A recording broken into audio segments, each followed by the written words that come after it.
Hello Virgo, Sun, Moon, Rising, and Venus signs. Kamusta kayo? Sana po'y nasa mabuti kayong kalagayan. Welcome back po sa Star Tarot. At kung bago kayo dito, welcome din po kayo. Please subscribe, like, share my videos, and leave me a comment kung nakaresonate kayo.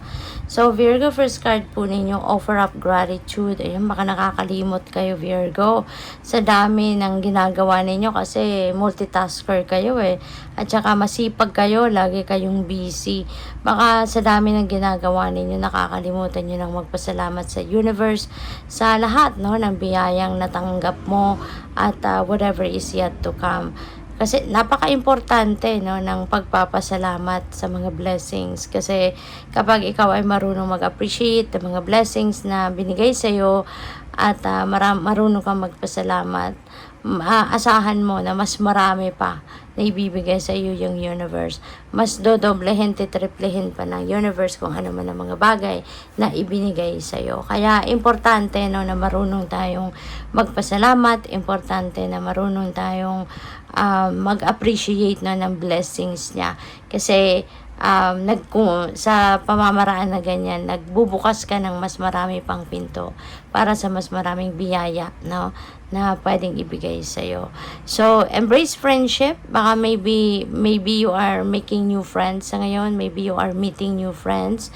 Or kung meron naman kayo mga dati ng kaibigan, siguro ngayon, maglalaan kayo ng mas maraming oras to cultivate your friendship with them, to nurture your friendly relationship with them, So, pwede rin na baka meron mga bonding moment kayo na gagawin. Pwede rin na may mga reunion, yung ganon, ha? So, have fun. Release and let go. Ayan. So, there could be something or someone or maybe a situation, na kailangan nyo nang i-release, kailangan nyo nang i-let go.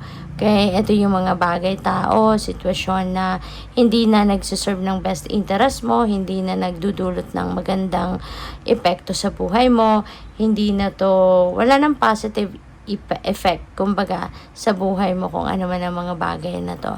Kaya, kailangan mo nang i-release yan, 'di ba? Kasi, the more na, or the longer na ikikip nyo yan sa sarili, sa buhay ninyo, mas lalo lang kayong mag-a-attract ng mga negative energies. Kasi that's already negative, Wala nang pakinabang sa'yo. Pwedeng stress na lang ang dala nito sa'yo. Pwedeng, na lang ang hatid nito sa'yo. Negative impact, diba? Kaya, para i-keep mo yun sa sarili mo. You don't want to have or you don't want to attract negativity, 'di ba, sa buhay mo. Kaya kung ano man yung sa tingin ninyo negatibo na nandiyan sa sarili ninyo, i-release mo na, i-let go mo na para kahit papaano malinis, yung inyong energy field, malinis yung isip mo, yung kalooban mo, yung mga ganon. Okay? So, by the way, maraming salamat for subscribing. And if you haven't subscribed yet, subscribe na kayo.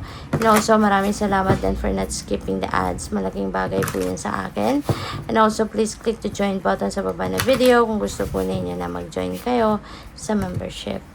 So, we have creation. Remember your thoughts, shape your future.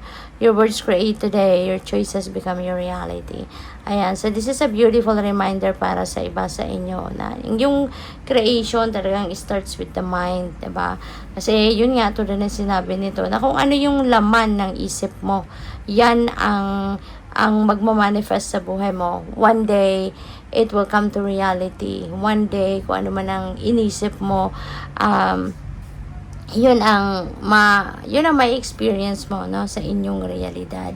Kaya kailangan na aware kayo and conscious kayo sa kung ano yung pumapasok or anong pinapasok ninyo sa isip ninyo, kasi eventually that's going to shape your future kung ano yung mga iniisip ninyo, 'di ba? Kasi ganun yung ganun ang proseso. It starts with your thoughts. Tapos kung anong iniisip ninyo, yan din ang mararamdaman ninyo. And yung nararamdaman ninyo, that will translate into your actions. At kung ano man yung action ninyo, anong resulta ng actions ninyo, that is going to be what's going to happen in your reality. No? Kaya importante na sa isip pa lang natin, ayusin na natin kung ano ang ilalagay natin sa isip natin. Kung ano yung gusto nating makita sa realidad natin, yun ang ilagay natin sa isip natin. Okay? So, we have confidence, be bold, rise up and stand tall, feel the fire in your soul. Okay? Be bold, be confident, be assertive. Okay? Importante din dito na talagang yung faith mo nandiyan dyan, at saka yung lakas ng loob mo nandiyan dyan. Pag samasamahin mong mga yan, diba, you're definitely going to succeed sa kung ano man ang mga bagay na gusto mong pagtagumpayan. Kaya, kunyari, mangangarap ka naman lang, diba? Be bold ka na. Be bold sa iyong pangarap. Kasi, mangangarap ka lang din naman, mag-isip ka na ng bongga. Diba? Parang gano'n. Para eventually, makikita mo sa realidad mo, talagang super bongga siya. So, what else? We have journey. Focus on how far you have come, not how far you have to go. You will find help in unexpected places. Okay? So, unang-una, maaaring meron kayong travel. Baka ang iba sa inyo is going to travel home, you're going to travel far, you're going to travel due to work or career or business or maybe related sa pasyal. So, depende sa inyong sitwasyon, but yan ang napipick up ko. For some of you na maybe you are going to travel and physical travel, no? And also, this is also an important reminder para sa iba sa inyo Virgo na wag kang mag-focus sa kung hanggang saan ka na kung ang tawag dito, wag kang mag-focus doon sa kung ano pa yung gaano pa kahaba, diba? Or kung ano pa yung mga gagawin mo para makarating ka doon sa goal mo.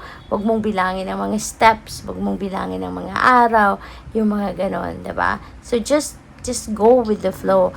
Ang isipin mo kung gaano nakalayo, no? Gaano nakalayo ang narating mo at kung ano yung mga ginawa mo para umabot ka dyan, no? Sa kung nasaan ka man sa ngayon, in order for you to be inspired, to be more motivated. Kasi isipin mo na, wow, ang layo na narating ko, nandito na ako sa ganitong punto ng buhay ko, and these are the things that I've done, diba? So para mas ma-inspire ka lalo doon sa mga kung saan ka papatungo, diba? Kung ano pa yung goal na gusto mo pang marating, diba? So, para mas ma-inspire ka, ma-motivate ka, at lalo ka pang sipagin, diba? So, gamitin mong inspirasyon yung mga ginawa mo at mga pinagdaanan mo doon sa naunang journey ninyo para nakarating kayo doon sa kung nasaan kayo sa ngayon, diba? Huwag mo nang alalahanin kung gaano pa kalayo ang pupuntahan mo or ano pa mga kailangan mong gawin, diba? Huwag mong bilangin yung mga oras, mga araw. Just do whatever you can, at i-enjoy mo ang journey. And also, reminder din ito para sa inyo, na huwag kayong mag-alala, huwag kayong matakot, Whenever you need help, whenever you feel like you need assistance from other people, don't ever hesitate to ask for help. Always remember that all of us, now we are all entitled for support, we are all entitled for help. Okay? Kaya huwag kayong matakot, huwag kayong madalawang isip na kapag dumating kayo sa punto na parang hindi nyo na kaya na mag-isa, humingi kayo ng tulong, reach out to someone na sa tingin ninyo then pwede ninyo mapagkatiwalaan, or sa tingin ninyo pwede talaga kayong matulungan. Okay? Kailangan mo din mamili ng taong lalapitan. Okay? So, good luck sa'yo. Thank you for watching. Love and light. Namaste.